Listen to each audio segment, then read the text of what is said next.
friends, and welcome to the School Librarian Learning Network podcast. I'm Steve Tatro, also known as Dr. T Loves Books, and I love talking about all things related to school libraries. I may be an old dog, but I'm always trying to learn new tricks. That's why in each episode of the SLLN podcast, I'll chat with a school librarian about a lesson, program, or activity they love. Hopefully, this can be a place for school librarians to get ideas and find new ways to engage with their students and staff. As a good friend likes to say, we're better together. So I hope this podcast will help school librarians connect with and learn from each other. The opinions and ideas shared in this podcast by myself and my guests are our own and do not reflect those of our school districts. And because school librarians always strive to be good digital citizens, I cite sources when using material that is not my own. Without further ado, let's get to this week's episode. Hey everybody, we are back and I'm here with a new friend and I'm very excited. Christina Chatel, thank you for being here with us, and I'm very excited to hear about how you're doing what you're doing, and you've actually got some really cool other stuff in addition to doing what you're doing. I'm getting way ahead of myself, so I'm going to just back up. I will say welcome, and why don't you take a second to tell us where you're at and what you do. Thank you so much for inviting me. I'm really excited to be here too.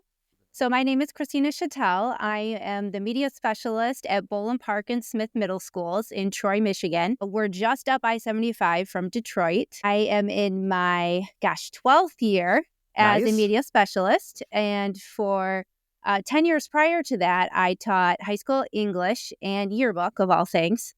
And Go English then, teachers. yes, when this position came open, I was almost done with my degree at Wayne State in Library and Information Science. And I loved what I was doing at the high school level, but you know that sometimes librarian positions in your school district are hard to come by. Yeah. So it was like now or never. So luckily I was able to, quickly finish up my program over the summer and then start at the middle school in the fall. And That's awesome. I don't think middle school was in my plan, but I am sure glad that I ended up in middle school. I think this is the place that I need to be. And I know you as a middle school librarian, you know that we're a rare breed, middle school teachers are, and we just love that age group and the building and what we do. I had sort of a similar trajectory. I started out in high school and then accidentally ended up in a middle school when I needed a position in an area and there happened to be one. So I was like, we'll do this for a little while.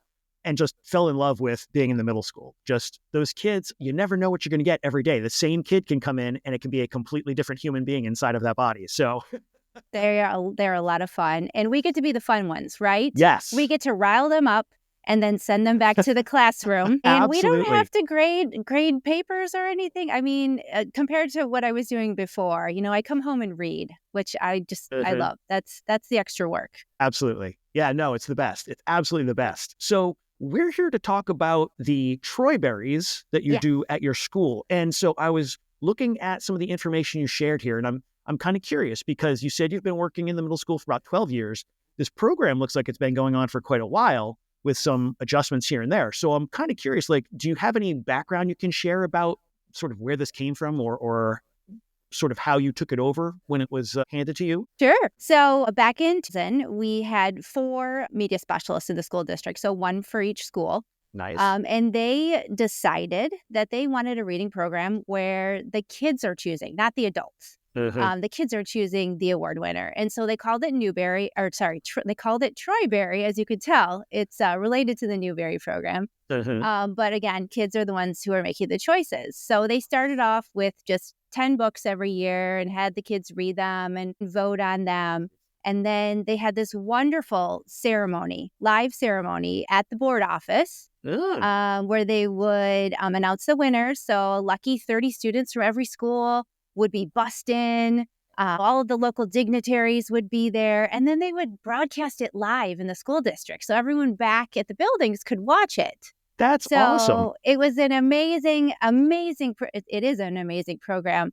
And so when I was hired to come into this position, that was one of the first things that the other librarian asked me. She was like, "Are you sure you want to keep doing Troybery?"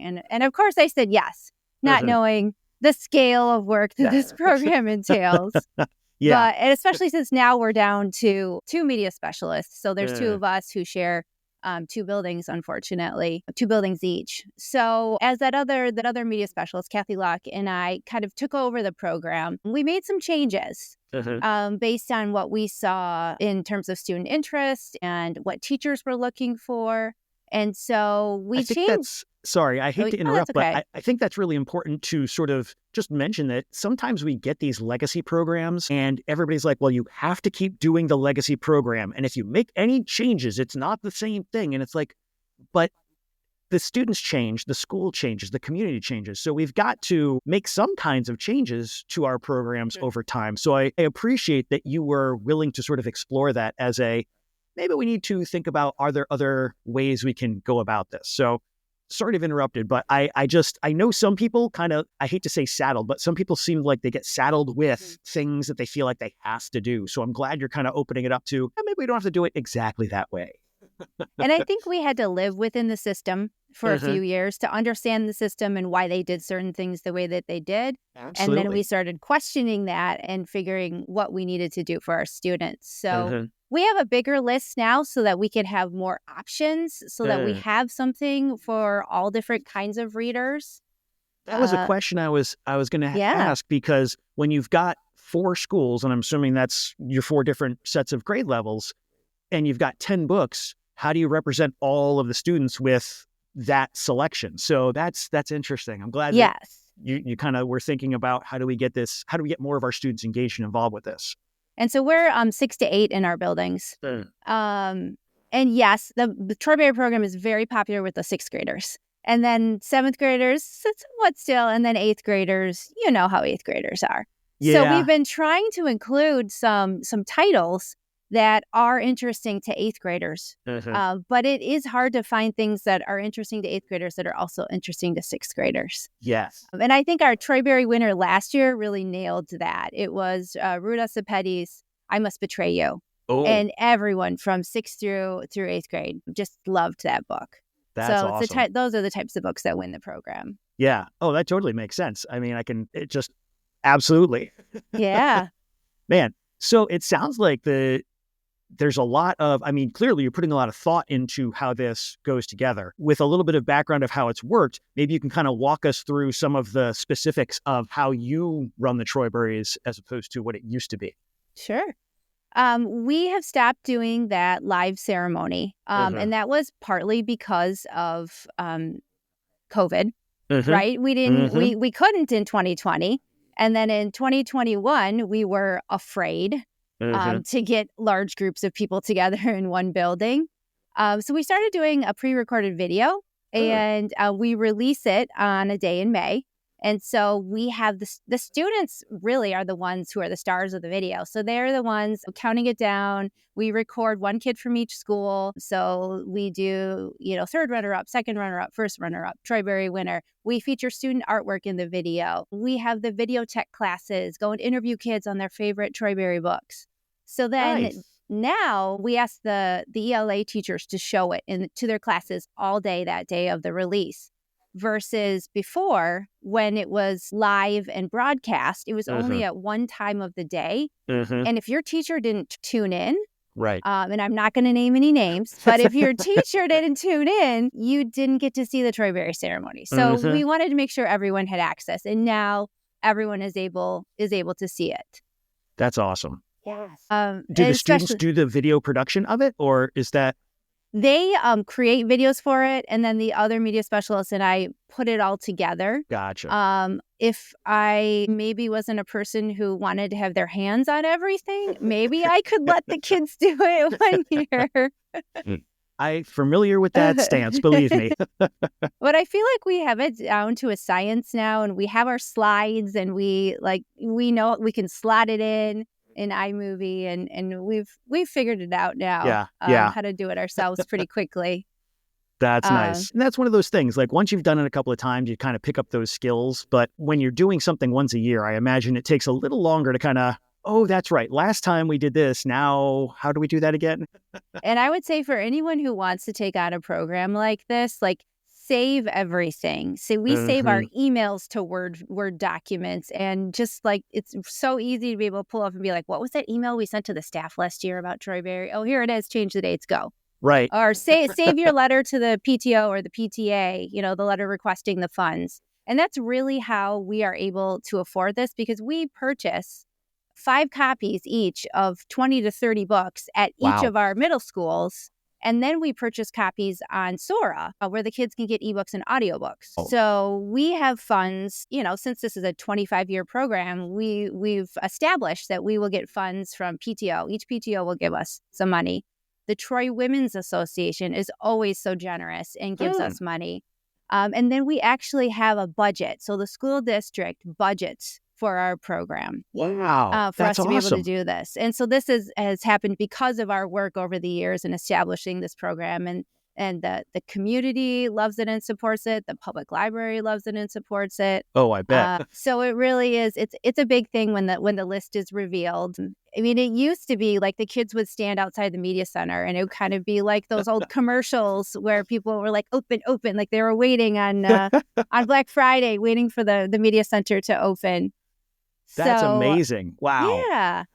So we do, the kids vote usually in March and April to vote our big list. So our list usually ends up being around 20 to 30 titles. Then they vote it down to their top 10, which is kind of a nod to the original like Troybery 10 that they did in the past. And in terms of getting that 20 or 30 that you're starting with, is there a particular way you kind of choose those titles? Or is it sort of like, oh, this is some really great stuff we've read recently? I'm kind of curious what your process is. Each year, I feel like we do it a little differently. We are a year behind. So these books on our list are from 2023. And I think that makes it easier for us because we can look at the Newbery winners. We can look at the best books of the year lists and come up with what we want to do. We've done Troybery committees where we've had kids meet like after school during lunch to give us opinions and read books.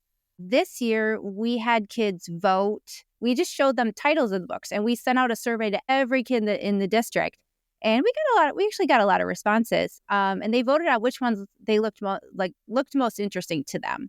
And then we kind of focused on those. And then this year we had 7th grade focus groups. So the ELA teachers let us take 2 class periods of their time. And we had the kids book taste ones that we were thinking about for Troybery. And then they came into the media center the next day, and I did a lesson with them. We talked about book selection, and then they put their top 10 to 15, what they think should have been in Troybery. And then we rewarded the kids who correctly predicted. Like if their list matched the final list, they got to be the first to check out books too. Oh, that's awesome. So that was really fun. Yeah. That's great. So we based a lot of our decisions this year on what that 7th grade focus group I love that idea of using sort of being a year behind. I mean, you're not really a year behind, but like that's such a wise way to be able to take advantage of the resources that exist out there, because I feel like a lot of book awards in schools, when you try and focus on the latest, just getting copies sometimes can be a problem. But if you know that it's been out for a little bit, it gives you time to not only get the resources, but to kind of see what have people said, like you said. I mean, that is a pro tip right there. Set your reward for books at least 1 year behind. Okay. And when there were 4 librarians, they did the current year. So when I came into the program, we were furiously reading things in October. And there's so many things released in October, trying to figure out what we were going to put into Troybery. And then COVID came. And we kind of took a break for a year. And when we came back to it, we said, well, maybe we should be a year behind because we missed some books because of the pandemic. But also this is going to be easier on ourselves. So that was a recent change that I think really helped us. I think it makes a lot of sense. And thinking it through even more, like I bet it's better for the students too, because they're more likely to have read titles that have been around rather than necessarily reading the latest, because some of our readers we know are not necessarily picking up the newest book that they can get their hands on. We've got some that will, but at least when you're giving them that sort of almost like a grace period to have exposure to those titles, that's a really great way to help them take part and engage with what's going on. And then they feel like, oh, well, I've already read a couple of those on that list. I could read a few more. Yeah. So we don't have any barriers to voting either. Like we just we're a Microsoft school. So we put out a Microsoft form and anybody can vote. In the old system, they actually made the kids register because the thought was they're registering to vote. We're training them to be voters. But if a kid forgot to register to vote in the beginning, then he couldn't vote in the end. So we just kind of removed that barrier. I don't care if a kid is voting and they haven't actually read the book. They're voting on the hype of the book. And it must be a popular book if that's the one that they're like, well, everybody said this one's good, so I'm going to vote for it. And maybe they're more likely to pick it up when they hear all the chat going on. So yes, absolutely. The more barriers we can get out of the way, the better. Love it. So, sorry, I distracted you earlier. You were telling us how you started from your 20 to 30, then you get it down to 10 with student choice and student voice, leading us into the 10. And then where do we go from there? And so then they vote out of those 10 for the Troybery winner. Okay. So we take a look at that. And there were around 600 kids who voted last year. Wow. In that final vote. So we do have a large amount, like I said, a large amount of kids across the school district participating, which is awesome. Which is really cool. Yeah. Just out of curiosity, like roughly what's your student body size at one of the schools, just to help get a let reference. me think. So my one school, I think, is 650, and the other one is over 800. Okay. So you got, roughly a quarter of your students voting in this. That's an amazing bunch of buy-in from students, especially middle school students. So that's really something to be proud of. That's amazing. Huh. Thanks. And they come in as sixth graders knowing what Troybery is. They've heard about it from the elementary librarians. Oh, that's great. They're excited to be a part of it. That's so cool. It's when you can get a program that is kind of spread out through the district that people are sort of hearing about and the kids come in excited about, now that I'm old enough to take part in this. Always such a great way to drive some of that, their engagement with the project, but also with the books that are hopefully going to be, they're going to be picking up to see, oh yeah, what's this about? I'm sure your circulation statistics must go through the roof when it comes to getting close to voting time and just after the vote. Like, it must be awesome to see all the books going out. Yeah, it is. One of the authors who's part of our program, Keel Fegley, author of Strikers, which is a graphic novel, and it's set in Michigan in the 1980s in Flint, and it's about a junior league hockey team. He was posting on Bluesky about the Troybery because he's going to be part of our Troybery Author Blitz this year. Ooh. And he was saying that he was nervous that he is going after Gary Schmidt. And so I wanted to reassure him. So I went into my Overdrive marketplace to see what the checkouts were for The Labors of Hercules Beale versus Strikers. And I commented to him on Bluesky. I said, well, just to make you feel better, Gary Schmidt has, probably like 30 checkouts of his book across our school district. And your book has had 215. Checkouts since November. Wow. So that is a testament to how much students like your book, and also the fact it's a graphic novel. They love the graphic novels. Yes. I love pushing graphic novels because they appeal to so many different kinds of readers, and there's so many ways to get into them. Man, that's awesome. I'm gonna have to check that book out. So you had mentioned an author blitz. What's the author blitz? Yes. So this is a new thing that Kathy and I added. So when we were doing those live ceremonies, we always either invited an author or we talked to authors via Skype or Zoom, whatever the thing was at the moment. And so once we stopped doing that live ceremony, we were bummed that we weren't offering kids access to authors. And so I had this crazy idea in 2021. I was like, Kathy, what if we offered an author visit every single hour of the school day? And then students would have access to an author visit, at least just in their English class, if their English teacher was the only one who tuned in. And Kathy goes along with my crazy ideas. I love it about her. And so we started in December just emailing all the authors from our list from that year. And I think everybody was not busy because it was 21, 22, not a lot of live visits. So we got a great response from authors. And so Kathy and I are like, how are we going to structure this? Our schools are late start and early start. So how are we going to schedule this so that it's first hour at both at the early and the late schools? So we had to kind of figure out a schedule, how to fit all these authors in. and we had to figure out how to advertise it. We ended up doing it on a day that it was perfect. It was the day after parent-teacher conferences. Oh. And so teachers had been at school until 8 p.m. Uh-huh. the previous night. And so we emailed teachers and we said, let your librarian do your lesson plans for the day. Nice. We are going to offer a half an hour author visit. You just have 25 more minutes to fill. Your students could silent read. They could work on a Troybery project to turn into for the ceremony. They could come check out a book in the library. So we didn't really know what we were doing that first year. And it went off without a hitch. Nice. It was an amazing day. And the teachers afterwards were like, "When are you doing that again next year? This was amazing." and the cool thing is that it wasn't just ELA teachers who tuned in. Oh, we that's saw great. some science teachers, we saw some math, we saw some social studies electives. And each year we see more and more of other subject areas. That's And awesome. each year the other subject areas are asking us, are you guys going to do this again? That's great. I imagine that they're seeing a lot of great stuff coming out of this, but I can imagine feeling some pressure from your students and from your colleagues like, hey, we're doing this thing. Why aren't you doing it? So Yeah. I imagine you're getting to that critical momentum to kind of pull everybody on board, but that's awesome. We're getting to a point where it's probably 50 classrooms on average in our Zooms for these. That's incredible. Yeah, it is. And so we set it up. We asked the authors to talk for about 5 or 10 minutes about their book. And we say, a lot of kids will have read your book, but some of them might not have had a chance to read your book yet. Mm-hmm. So give us a little book talk. We say you can try to sell the kids on your book and motivate them to vote for you.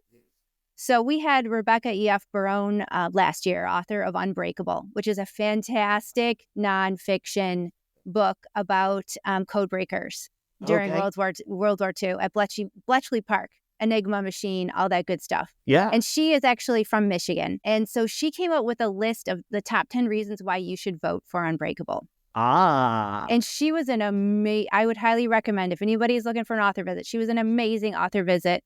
That book still is checked out all the time from the Media Center. She came in second place. We have never had a nonfiction book come in second place in Troybery in the past 25 years. Huh. So it's fun when the authors try to bribe the kids. So one author was like, I will feed my dog a hot dog and record it if I win. Oh, man. Hey, whatever it takes. I'm not above bribing kids. Hey, if that works, great. We'll do it. So then after the authors talk, then we do questions. And so we have classrooms submit them ahead of time. Mm-hmm. And Kathy and I have a script that we have everything typed in, and we have the questions typed in and everything. So we can be the MC of the event. Mm-hmm. You got to be on the whole time. You are hosting all day. Lots of people watching you. So we have those questions. We call on those classrooms. We unmute them, all the things that you have in Zoom to keep everything in line and professional.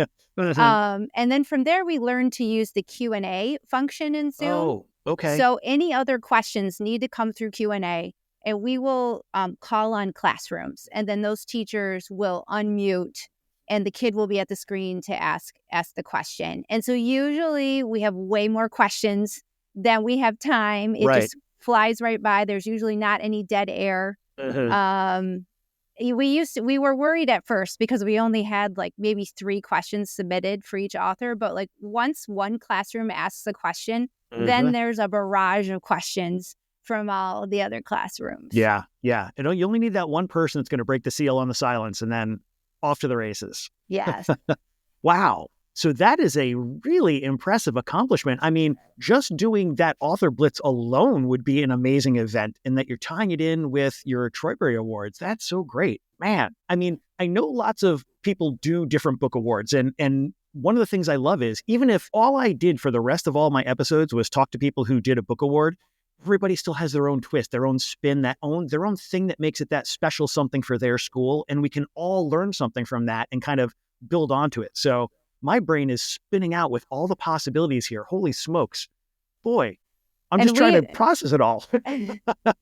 And we've hosted so when we have our one in April this year, we will have hosted 30 authors live over the past 4 years because it's our 4th annual one. And then 8 pre-recorded. Some authors weren't available, but were willing for us to send them send them some student questions, and then they recorded themselves. And so that's part of the day, because I'm going to give everybody advice. If you're going to try doing this, you have to schedule a lunch break for yourself. We did not schedule lunch breaks for ourselves the first year, and it was kind of rough. Yeah. But when you have that lunch break, that's when everybody can watch the pre-recorded videos. So pro tip. Very clever. Very clever. Next pro tip, don't plan it for March if you live in the northeastern part of our country. Our second annual Troybery Author Blitz was canceled because of a snow day.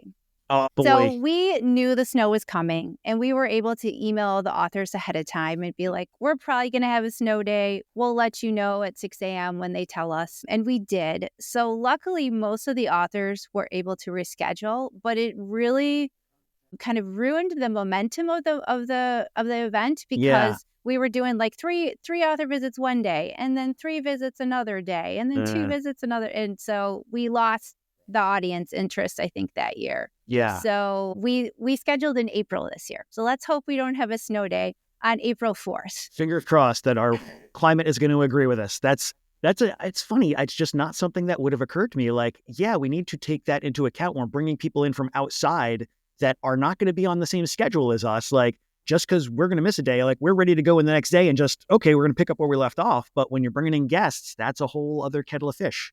Yes. Yes. But the good thing ended up being we got an extra author visit. Oh. So I would suggest to everyone, make sure that you're posting at authors, you're talking to them on social media. So every time I post something on social media about Troybery, I try to do at the authors.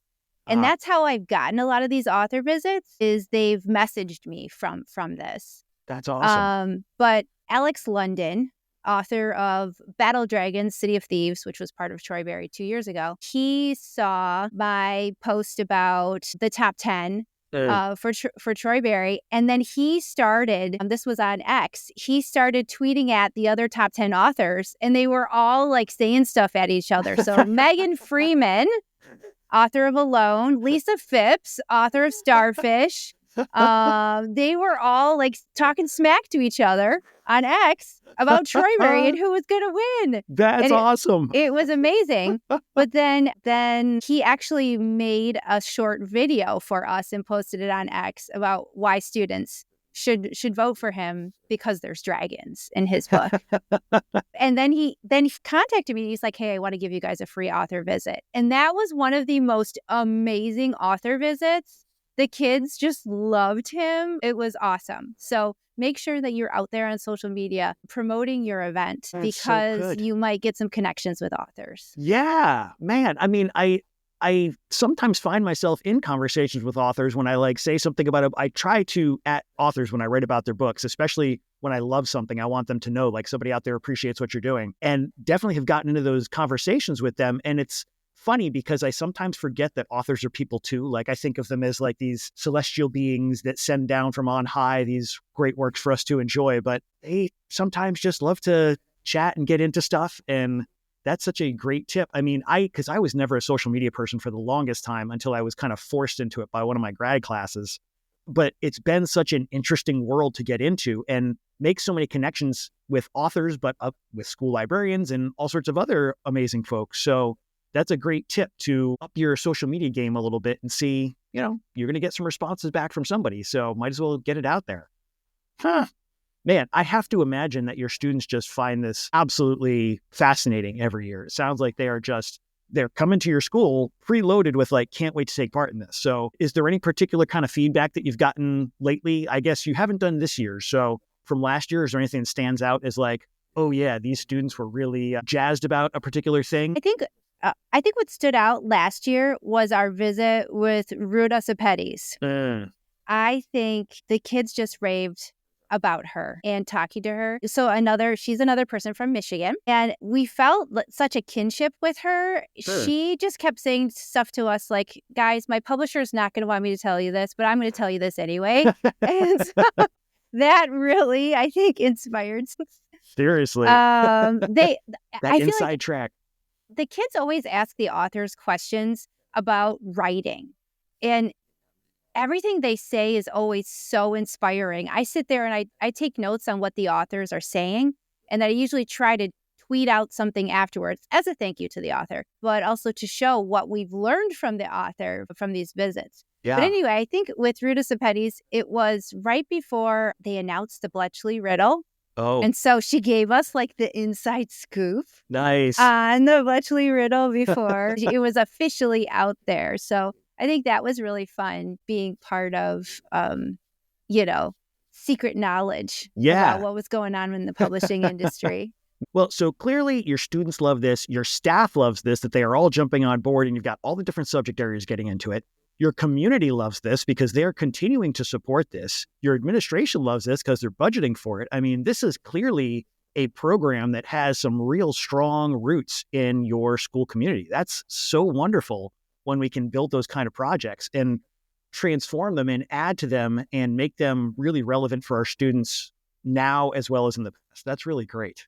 And when they got to the high school, the kids asked the high school librarians, well, what do you guys do? And so the high school, I think it's been probably over 10 years, they have been doing a Battle of the Books program.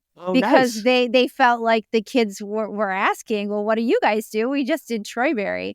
So they do an awesome Battle of the Books program. And then they saw our Author Blitz and they are now doing it. They're in their third year of doing second year of doing the Author Blitz. That's awesome. So they were inspired by us. And so the tradition is continuing, and the kids at the high school then are also getting the same experience of being able to talk to authors. That's awesome, man. Oh, this program, there's so many great elements to this. And I mean, I usually ask about how you might adapt something for different kinds of students, but I feel like this kind of lends itself to all different kinds of readers and levels and abilities and skills, because they're able to sort of explore it at their own pace, on their own time, and kind of take part in the social aspects too that you had mentioned, that, sometimes they will hear what somebody else is talking about and want to jump on board. And even if they don't read the book, they've at least got some of the knowledge of that book in their head from people just talking about it. So, boy. It's nice when classroom teachers, too, will do a read aloud one of the Troybery titles. The ELL teachers always try to choose one to read with their students. And we always keep that in mind. We want to make sure we have things for students at all interest levels and ability levels to read. Then all the way up to this year, we have Thieves' Gambit by Cavian Lewis in our list this year, which is more of a YA title. But that one we were really hoping to kind of catch the 8th grade crowd with. Yeah. But that's been popular 6 through 8. Awesome. With that's our so cool. students. And I imagine, too, you probably are able to get different kinds of ELL, maybe see what kind of languages your ELL students are speaking and try and find some resources for them to be able to, it may be translations or other ways of them being able to access the titles in addition to just reading the text. Yes. And then offering the audiobooks, too, via Sora to them. That's awesome. That's something I always forget, that I need to make sure that I'm getting the audio versions, because for some of our students, that's such an important method of access for the material. I think a lot of them enjoy using the audiobooks as well. And it's such a great, even if they're not necessarily just listening, I mean, they can just listen, but some students really find it beneficial to read along as somebody's reading it to them, and it helps them, multimodally take in what the text is saying. So that's a really good tip. Putting that on my short list of things I need to make sure I don't forget anymore. So this is an amazing program. I mean, you're doing such amazing stuff for your students, and it's wonderful that you've got a partner in crime to help pull this all off. So this is so great. I really appreciate you sharing it. We are going to switch over now into our book break. Book break. Squiddy. So for the book break, you can share any title you like. It can be personal, professional, anything you like that you think people might want to know about. So what's something that we might want to know? Well, I would love to talk about Perfectly Parveen by Olivia Abtahi. And the reason I want to talk about that one is because I think it's a great example of the kind of books that we need publishers to make more of. So, Steve, I am part of I guess you would call it an advocacy group, a movement for young teen lit. Love it. Marcia Kushel and Marcia is a Georgia middle school librarian. She and I have teamed up on this effort. We really feel that the publishing industry needs to create a new category for ages 12 to 15. We feel like there's not being enough published for them. And I wrote an article in Teen Librarian Toolbox. So did she, which was then printed in School Library Journal in the fall. We're both on Amy Hermon's podcast, School Librarians United. And we connected after that. And we feel the same on so many levels about this. And we sat down and decided that we needed a name for this category and we needed some criteria for it. And we want to show the publishers some examples of books that we feel like fit in that category. And I'm sure you can agree that the books that we're seeing are reviewed by professional publications as middle grade, are reviewed as grades 3 and up or 4 and up. And then YA is grades 9 and 10 and up. So where are the books for grades 6 to 9? Yeah. Where are they? Middle school books. Yes. Where are absolutely. they? Absolutely. If you look in School Library Journal, we usually have a page. Like there is a page for middle school. And then there's maybe 5 or 6 books on that page each time. So we feel like this is a category that needs to be developed because we are losing out on readers. Yes. These kids have so many other things that are pulling their attention. And then I think we're still dealing with effects from the pandemic. And we need engaging texts for them. Absolutely. There's so many great books out there, but I find myself sometimes reading something and going, I want to add this to my collection, but it's about a 10-year-old, and my middle school students, even though the story may be amazing, they're going to have a hard time picking up a book about a 10-year-old. So it doesn't matter how good the story is. And then, like you were saying, the other end of the spectrum is high school students or college students. And it's well, yeah, but where are my middles? I cannot agree with you more about this. This is such an important category that seems to sometimes get skipped over by a lot of the major publishers. So sorry, I didn't mean to jump in, but boy, I'm right there with you. I'm fired up. Yeah. And Marcia and I have been talking to some booksellers. We've talked to the book industry study group. And one bookseller put it really well. She said that these teens are being co-opted into YA. So they are really interested in the YA books, but maybe they're not developmentally ready for them yet, nor were these books written for 12, 13, 14. Right. So let's talk about my criteria and Perfectly Parveen. Yes. So the first thing that we're looking for in Young Teen Lit is that these books are written for ages 12 to 15. We do feel like they can deal with things that are complex and edgy. But we want main characters to be in 8th to 10th grade. I don't know about you, but I'm sick of the 7th grade narrator. Every single middle grade book has a 7th grade narrator. Yes, it's so true. I hadn't thought of it, but you're saying it, and I'm going through the list in my head. I'm like, that's a 7th grade. Wow, yes. Yes, there's hardly any 8th grade characters. And I feel like our 7th and 8th graders want a window into what high school is going to be like. And the YA books, most of them are juniors or seniors in high school. So that's not helpful. So we want books that are reviewed for grades 6 and up. We do not want those grade 3, 4, or 5 books in this category. Absolutely. So let me finally get back to the book, Perfectly Parveen. So Parveen is 14. She is just starting freshman year of high school. She's really excited because she has her first boyfriend. She's had her first kiss. Romance in this book is PG, which is what we're asking for too. But on that first day of school, she is devastated when this boy dumps her after she meets his friends. Now, Parveen is Iranian American, so her father is from Iran. Her mother is a white American, and Wesley has a lot of waspy friends. That's what Parveen calls his friends. So he basically tells her she's too loud. And that's why he dumps her on that first day of school. And she decides that she wants to become like one of those rom-com characters that she sees in her favorite movies. And so she's going to change herself. She's going to make herself smaller and quieter and try to find the perfect homecoming date to get back at Wesley for doing this to her. So, I mean, I could totally see a middle school, high school student sliding right into that mindset of, I need to change myself instead of finding the person that fits me. But yes. Okay. I'm feeling bad for Parveen already, but I please continue. So on top of this, she's very close with her aunt who lives in Iran, and she's very excited that her aunt is going to finally come visit. They video chat all the time. She gives her advice. And then Parveen goes to Farsi school, and there's a boy there who she's paired up with who's supposed to tutor her, who she can be herself with.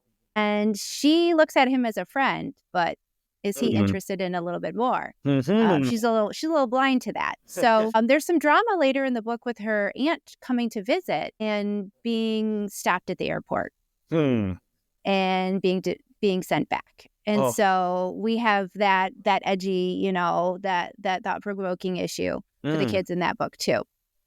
So my second criteria, I should say our second criteria, is that we want to build upon the work of we need diverse books. So we definitely want the books in this category to be windows, mirrors, and sliding glass doors for our students. And then we also need books in certain genres. Kids are clamoring for horror, mystery, romance, sports, action, adventure, humor. Yes. So this book's got the romance, definitely, but also has the humor. Parveen is hilarious. Seriously, if you listen to the audiobook, you will be laughing out loud. This book, it's adorable. Nice. Our third criteria is that we would like the books to be between 180 to 300 pages. I really feel like book length is a struggle. And that was what my article in Teen Librarian Toolbox was about. I have so many kids coming into the media center asking for short books. Yeah. Actually, just this week, I was book talking to a young man, and I thought, I had the perfect book for him. And he came up and he checked out a different one, which I had also book talked to him. But I said, why'd you end up with that one? And he's like, well, it was shorter. And I mean, I'm sure you're hearing that every day from your students. They come in and ask me for where's the short book section. Yep. 100%. And it's funny because I was literally just having a conversation with my wife. I was reading a book, and as I'm reading it, I'm going, I'm at page 250 of this book, and it's got at least 120 more pages, but the story should be done here. Like, I feel like that happens, and this was not a YA book, but I feel like sometimes there are books that might be better served with maybe breaking them into two different books or just installments. I don't know exactly what the answer is, because some stories you do need the space to kind of tell the background and stuff. But I can't agree more that so many of my kids are coming in and saying, well, what short books do you have? And I'll go down the shelf and like try and pull stuff off. But those are a lot more rare than, what they want. And it's not really meeting all their interests. So, Yes. yeah. Or the short ones right now have the elementary school looking cover, which is my fourth criteria here, is that we want books without cartoon covers. The kids will not touch those. So they look too elementary. They look too young. Yeah. So Perfectly Parveen, it is a little bit over 300 pages. So it doesn't fit exactly in that part of the category, but it does have a cute cover. It has, a realistic young lady on the cover. And the font is modern and more YA looking than some of the other middle grade books. Okay. And then lastly, we're looking for books to be written in a variety of formats. So we definitely want the graphic novels. Students love verse novels in my schools. Yeah. And that's a great way to get a kid into a big book. Like Megan Freeman's Alone looks huge, but you open it up and you're like, but look at all the white space on the page. Yeah. Yeah. Or Canyon's Edge by Dusty Bowling's another great one. Like, It looks like a big book, but once you get into it, there's hardly any words. That's how we got to sell it. Yeah. So I also think it's really important that these books are written in how kids communicate. So we should see text messaging or social media posts. And I think an amazing example of this is Game Changer by Tommy Greenwald. My students love that book. It is written in verse.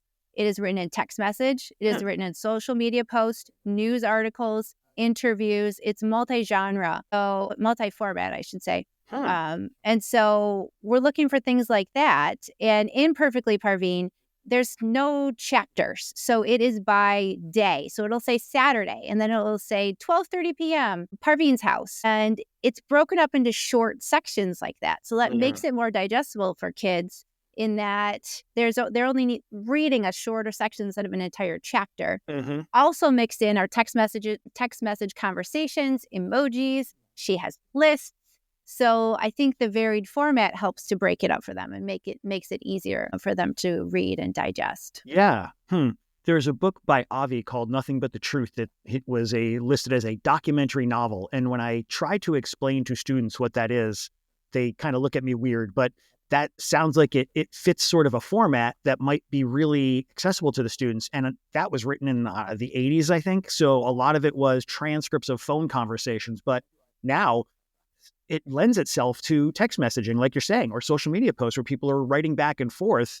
And that's a format that the students would be more maybe inclined to believe. I don't know if believe is the right word, but certainly, they're used to reading text messages. They're used to reading social media posts. So maybe that helps them read a book that it contains those things. Yeah, it keeps them interested, definitely. Yeah. That's great. So that's Perfectly Parveen. Definitely suggest, if you're an audiobook reader, to listen to the audiobook. But if you have any more interest in Young Teen Lit, we have a website, youngteenlit.com. Awesome. You also can find us on Bluesky and on Instagram. Which is how I found you on Bluesky. And I'm glad that we connected because this has been such a great conversation. And I love that you're sharing these resources. And we are working on a list right now to show publishers of what Young Teen Lit looks like. So we have something posted on there now, a graphic that people could use.